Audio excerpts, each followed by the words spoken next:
18 dos médicos mais distintos de toda a Europa se amontoavam em uma clínica privada no bairro de Salamanca que custava mais do que a maioria das casas de Madrid. Seus jalecos brancos brilhavam sob as luzes do hospital. Os monitores cardíacos gritavam. Os ventiladores sibilavam. Um prêmio Nobel em imunologia pediátrica se limpava o suor da testa. E nenhum deles conseguia explicar o motivo. O bebê Alejandro Montoya, herdeiro de um império farmacêutico de 4 bilhões de euros, estava morrendo. E 50 mil euros por hora em experiência médica não podiam dizer a ninguém por quê. Lábios azuis. Dedos azuis. Uma erupção que se estendia pelo pequeno peito como uma acusação. Cada teste voltava sem conclusões. Cada tratamento falhava. Mas lá fora, trabalhando o turno noturno nos corredores de serviço, invisível como sempre, estava o pai de Miguel. Um pai solo que havia criado seu filho sozinho nesta clínica. Anos de trabalho invisível. Anos de sacrifício. Anos de ser ignorado. E esta noite, quando tentou avisá-los sobre o que seu filho havia visto, nem mesmo o deixariam falar. E através da janela da entrada de serviço, pressionando seu rosto contra o vidro, estava Miguel, 14 anos, o filho de seu pai. O rapaz havia herdado mais do que sangue. Havia herdado a dignidade silenciosa de seu pai. Sua capacidade de ver o que outros não viam. Agora Miguel olhava fixamente para uma planta no vaso do parapeito da janela, a que havia chegado 3 dias atrás, a que cada gênio naquela sala havia passado 17 vezes sem um segundo olhar. Miguel havia aprendido a caminhar sem fazer barulho aos 6 anos. Não era uma habilidade que alguém lhe havia ensinado. Era sobrevivência. Vivia em um quarto de serviço na cave da clínica. Um espaço emprestado. Nunca um lar. Quando você vive onde o luxo começava no primeiro andar e você terminava na cave, você aprende rapidamente que sua existência é tolerada, não bem-vinda. Você aprende a se mover como fumaça, a respirar como um segredo, a se tornar tão completamente esquecível que os ricos que vivem nos andares superiores nunca precisem se lembrar que você está vivo. Sua mãe, Carmen, havia trabalhado para a família Montoya durante 11 anos. Havia começado quando Miguel tinha 3 anos, limpando pisos enquanto mulheres grávidas em vestidos de grife a pisoteavam como se fosse móvel. Miguel cresceu em corredores onde o luxo começava e ele terminava. Seu pai fazia turnos duplos e voltava com as costas quebradas. Naquela clínica, gente como eles não era família, era serviço. Somos abençoados, lhe dizia sua mãe toda noite, sua voz morna de cansaço. O senhor Montoya nos deixa trabalhar aqui, nunca esqueça. Miguel nunca discutia, mas também nunca esquecia da forma como os filhos Montoya olhavam através dele, como se fosse feito de vidro. Nunca esqueceu o letreiro na entrada de serviço. O pessoal deve usar acesso traseiro. Presença visível proibida durante as horas da família. Miguel conhecia cada canto da clínica, não porque lhe fosse permitido explorar, mas porque havia passado toda a sua vida observando das margens, pela pequena janela de seu quarto na cave, atrás dos arbustos, quando se suponha que fosse a estação do metrô, nas sombras dos corredores de serviço, quando se esgueirava para trazer o almoço esquecido de sua mãe. Mapeava tudo em sua mente como outras crianças mapeavam videogames. Quais câmeras tinham pontos cegos? Quais portas ficavam destrancadas durante a mudança de turno? Quais guardas faziam pausas para fumar? Essas coisas o faziam sentir que tinha algum poder em um mundo que constantemente lhe dizia que não tinha nenhum. Mas 3 meses atrás, Maria Montoya deu à luz um bebê. Alejandro Manuel Montoya IV. O herdeiro. O príncipe. Algo se moveu no peito de Miguel. Começou a cronometrar suas caminhadas para a escola para passar pela janela da sala ao amanhecer, quando a enfermeira segurava Alejandro para que visse a luz sobre Madrid. Começou a rondar perto da entrada da cozinha quando sabia que o bebê seria levado para seu passeio vespertino pelos corredores. Começou a sentir algo que não podia nomear. uma ternura estranha e dolorosa por esta pequena pessoa que tinha tudo o que Miguel nunca teria. Talvez porque Alejandro era inocente. Talvez porque Miguel entendesse, no fundo de seus ossos, que ele e Alejandro eram ambos prisioneiros de circunstâncias que não haviam escolhido. 2 meninos. 2 prisões. O mesmo edifício. Foi uma terça-feira à tarde quando Miguel viu a planta pela primeira vez. Caminhava de volta da escola pela rua de serviço. Uma van de entrega estava estacionada perto da entrada. O entregador carregava algo lindo, uma planta em vaso de cerca de 60 centímetros de altura, com folhas verde escuro que brilhavam com um brilho oleoso. Flores pálidas em forma de sino pendiam em cachos delicados, brancas com listras roxas como hematomas em porcelana. O vaso estava embrulhado em um elaborado arco dourado. O velho senhor Garcia, o chefe dos jardineiros, encontrou o entregador na porta. Miguel observava de trás dos arbustos enquanto as mãos curtidas de Garcia se estendiam para o vaso. Então, Miguel viu. Quando os dedos de Garcia tocaram as folhas, ficaram brilhantes. Amarelado. Pegajoso. Algo errado. Garcia notou. Franziu a testa para suas luvas, esfregando os dedos com uma expressão de perplexidade. Mas então, o entregador disse algo e Garcia riu. E o momento passou. Miguel estava nas sombras com uma estranha inquietação se enroscando em seu estômago. Seu pai também havia visto algo naquele dia. Enquanto limpava os corredores, havia notado a mesma entrega, a mesma forma cuidadosa como Garcia havia lidado com a planta. O pai de Miguel havia tentado, silenciosamente, respeitosamente, mencioná-lo a uma enfermeira que passava. Senhora, desculpe incomodá-la, mas aquela planta no quarto do bebê, viu o resíduo nas mãos do jardineiro. Talvez alguém devesse... A enfermeira o havia olhado através dele como se fosse vidro. Não agora. Não temos tempo para isto. E havia se afastado caminhando. Era isto que significava ser invisível nesta clínica. Nem mesmo seus avisos existiam. Ele conhecia aquela planta. Não exatamente de onde, mas algo sobre aquelas folhas, aquelas flores, aquele resíduo oleoso puxava uma memória enterrada profundamente. A voz de sua avó. Aqueles verões na Andaluzia antes de morrer. Ela lhe havia ensinado sobre plantas da forma como outras avós ensinavam sobre culinária. Havia-o levado pelo seu jardim na aldeia, apontando quais folhas podiam curar e quais podiam matar. A obra mais bela do diabo, costumava dizer, sempre está embrulhada em algo lindo. Você tem que aprender a ver além da beleza para o perigo que está lá. Miguel pensou em contar a seu pai. Seu pai o ouviria. Seu pai sempre o ouvia, mesmo quando estava exausto dos turnos noturnos, mesmo quando seus ombros doíam do trabalho invisível. Seu pai lhe havia ensinado a confiar em seus instintos, a nunca ignorar um aviso que se sentia verdadeiro em seus ossos. Mas seu pai estava trabalhando esta noite, limpando os corredores principais. E quando Miguel pudesse encontrá-lo, explicar esse sentimento estranho, o momento teria passado. E seu pai se preocuparia. Aquela preocupação constante que vinha com ser um pai solo trabalhando para pessoas que o viam como uma sombra. Pensou em ir procurar sua mãe. Pensou em contar a alguém, a qualquer um, que algo sobre aquela planta se sentia mal. Mas quem o ouviria? Era ninguém. O filho da criada. O rapaz das sombras. Não existia no mundo dos Montoya exceto como um incômodo a ser administrado. Então Miguel engoliu seus instintos, enterrou sua inquietude e caminhou de volta para a cave. 3 dias depois, perceberia que aquela decisão quase custou a vida a um bebê. As sirenes chegaram ao anoitecer. Miguel estava sentado à mesa de seu quarto fazendo lição de casa quando as ouviu.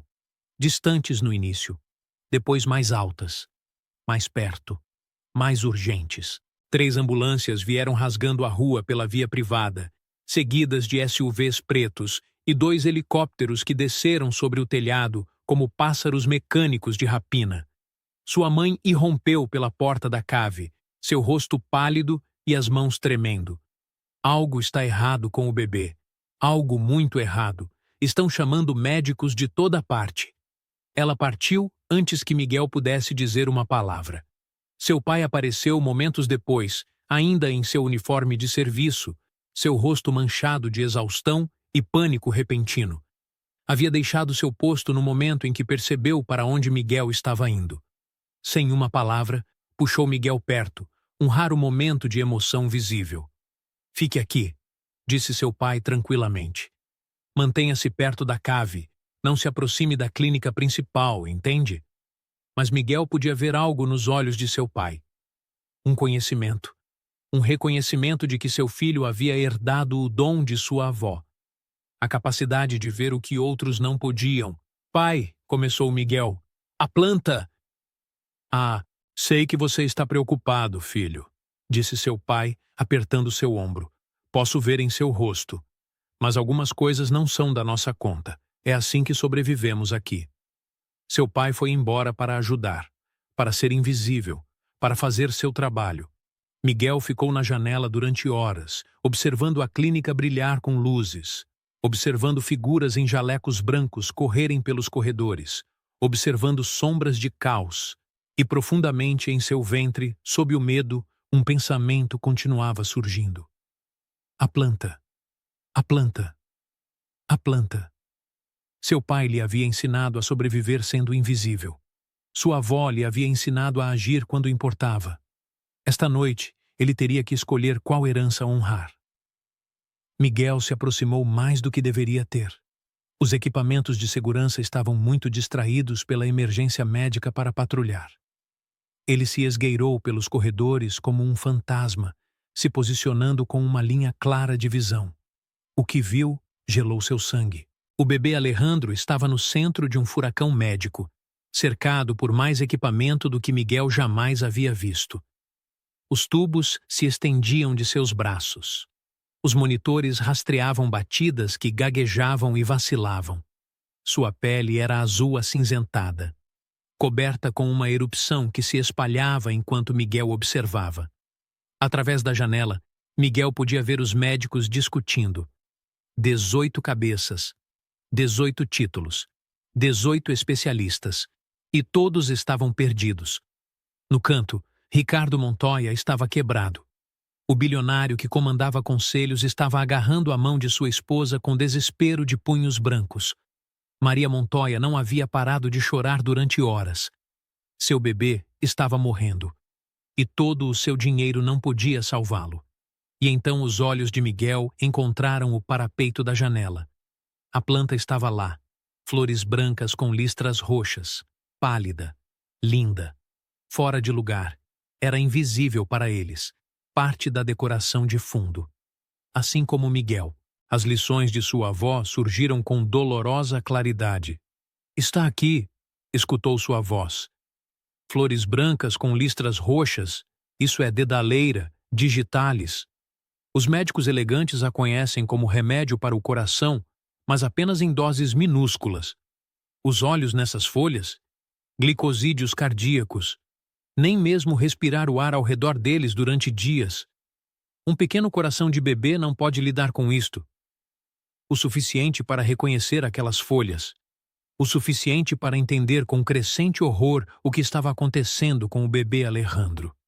Os médicos estavam procurando algo dentro do bebê, escaneando sangue, sondando órgãos, procurando defeitos. Estavam procurando no lugar errado. O inimigo não estava dentro de Alejandro. Estava sentado a 3 pés do berço, embrulhado em um arco dourado, bonito como uma foto e letal como uma víbora. As horas passavam como animais feridos. Miguel se mantinha em sua posição, incapaz de sair, incapaz de desviar o olhar. Viu o Dr. Vargas chamar uma conferência, reunindo os outros 17 médicos. Não podia ouvir o que diziam, mas podia ler sua linguagem corporal, os meneios de cabeça, as mãos estendidas, a derrota assentando como cinzas. Estavam se preparando. Miguel viu um médico fazer um gesto em direção à porta, em direção à sala de operações. Iam abrir aquele bebê. Os monitores de Alejandro estavam ficando planos. Os médicos se apressavam. gritando ordens, se preparando para a cirurgia de emergência que o mataria mais rápido. Miguel se levantou, saiu das sombras que o haviam ocultado toda a sua vida e começou a correr em direção à clínica. Miguel golpeou a entrada de serviço em alta velocidade. A porta estava destrancada. Ele irrompeu no caos da cozinha. Os cozinheiros estavam congelados. Miguel não parou. Conhecia este edifício. Cada corredor, cada atalho, cada escada traseira. Seus pés o levaram através da cozinha em direção à estreita escada de serviço que subia aos andares superiores. Ei, para agora mesmo! Briggs, o chefe de segurança. Seus passos pesados trovejavam atrás dele, mas Miguel era mais pequeno, mais rápido, desesperado. Subiu os degraus 3 de uma vez, seus velhos sapatos escorregando, a mão agarrando o corrimão tão forte que seus nós de dedos gritavam. 3º andar. Ala de pediatria. 2 guardas apareceram, grandes. Ambos. Se estenderam, bloqueando o corredor. Rapaz, você precisa parar agora mesmo. Miguel fingiu para a esquerda. O guarda mordeu. Miguel girou para a direita, agachando-se sob os braços do segundo guarda com um movimento que havia aprendido esquivando valentões na escola. Sentiu dedos roçarem seu casaco. Aquele velho casaco desgastado com o zíper quebrado, e então estava passado por eles, correndo pelo corredor em direção à porta. A porta estava fechada. Podia ouvir vozes do outro lado. Jargão médico urgente e sobreposto. Não bateu, não hesitou. Agarrou a maçaneta e abriu a porta com força suficiente para enviá-la contra a parede. Atrás dele, ofegante e apavorado, seu pai apareceu. Havia deixado seu posto no momento em que percebeu para onde Miguel estava indo. Tentou puxar seu filho para trás. Filho, por favor, essa gente nos vai esmagar, sussurrou seu pai, sua voz quebrando. Mas então viu a cor de Alejandro, a pele cinzenta, a erupção, o monitor ficando plano. E nem mesmo o pai permaneceu congelado, porque agora ele sabia. O silêncio seria um pecado. 18 cabeças se viraram para Miguel. 18 rostos registraram choque, depois confusão, depois indignação. A sala cheirava a antisséptico e medo e algo mais. Algo adocicado e levemente podre. A planta. Seu veneno estava no ar mesmo. O que demônios? Segurança, segurança. Quem é este rapaz? Mas os olhos de Miguel estavam fixos em uma única coisa. O berço. Alejandro. Seu pequeno peito mal se movendo. Sua pele cinzenta. Estava morrendo. Minutos agora, talvez menos. Ricardo Montoya avançou. Guardas, tirem este rapaz daqui. Os guardas já estavam em Miguel. Sentiu ser levantado de seus pés. A planta! Gritou Miguel. É digitalis. Está no ar. O bebê tem estado respirando-o durante dias. Minha avó me ensinou sobre plantas. É digitalis. É tóxico. Os olhos se aderem a tudo. Você tem que tirá-lo daqui. Algo dentro de Miguel se rompeu. Havia passado toda a sua vida sendo invisível, sendo silencioso. E para onde o havia levado? Aqui, sendo arrastado enquanto um bebê morria porque ninguém ouviria o filho da criada. Miguel ficou mole nos braços dos guardas. Seu agarre afrouxou. Então Miguel se contorceu. Deixou cair seu peso repentinamente. Seu cotovelo acertou um guarda no estômago. Se arrastou para frente em mãos e joelhos. Seu corpo se moveu antes que sua mente, tecendo entre médicos. Alguém agarrou seu tornozelo, se soltou chutando. A sala explodiu em caos. Mas Miguel tinha olhos apenas para o berço. O alcançou. Suas mãos fecharam ao redor do pequeno corpo de Alejandro. O levantou contra seu peito. A cabeça de Alejandro pousou no ombro de Miguel. Sua respiração era tão rasa. Baixe, meu filho! Gritou Ricardo. Mas Miguel já estava se movendo. Não em direção à porta. Os guardas a bloqueavam. Em direção ao banheiro adjacente. Conseguiu e fechou a porta, procurando desesperadamente pela fechadura enquanto os corpos se chocavam contra a madeira. A porta oscilou, mas aguentou. Miguel olhou ao redor desesperadamente. Balcões de mármore. acessórios de ouro, um armário cheio de produtos de bebê de design. E lá no balcão, um pequeno frasco de pó de carvão ativado. A voz de sua avó ressoou em sua memória. O carvão extrai veneno do corpo. Se adere às toxinas, as leva para fora. A porta oscilou. A madeira se astilhou. Miguel agia sem pensar agora. Agarrou o pó de carvão com uma mão enquanto segurava Alejandro com a outra. Abriu a torneira. Água fria. Os olhos de Alejandro piscaram abertos, vítreos, mas vivos. Desculpe, sussurrou Miguel. Sinto muito. Isto vai se sentir estranho, mas prometo que estou tentando ajudá-lo. Misturou o carvão com água em sua palma. Inclinou a cabeça de Alejandro para trás delicadamente. Isto não vai salvá-lo sozinho, sussurrou desesperadamente. O carvão não é milagre. É desespero com um pouco de ciência, mas vai ganhar tempo. A porta explodiu para dentro. Mãos agarraram Miguel de todas as direções. Mãos ásperas que não se preocupavam em ser gentis. Não limpe sua boca! Gritou Miguel. O carvão precisa de tempo. Por favor! Mas ninguém estava ouvindo. Ricardo Montoya estava segurando seu filho. Os médicos se amontoavam ao redor. Maria Montoya soluçava. O que você lhe deu? Exigiu o Dr. Vargas, agarrando Miguel. Carvão ativado. Minha avó costumava... Sua avó? Você agrediu um bebê com base no conselho de sua avó? A planta! Disse Miguel. Por favor, teste a planta. É digitalis. Os olhos são glicósideos cardíacos. O bebê tem estado respirando-o durante dias. Ninguém se moveu. E então, sua cor está mudando. A doutora Serrano, sua voz particular de observação científica, cortou o caos como uma faca. O quê? Ricardo olhou para seu filho. Sua saturação de oxigênio está subindo. Sua frequência cardíaca está se estabilizando. Mas não é apenas do carvão. Algo mais mudou. Maria apontou para a janela.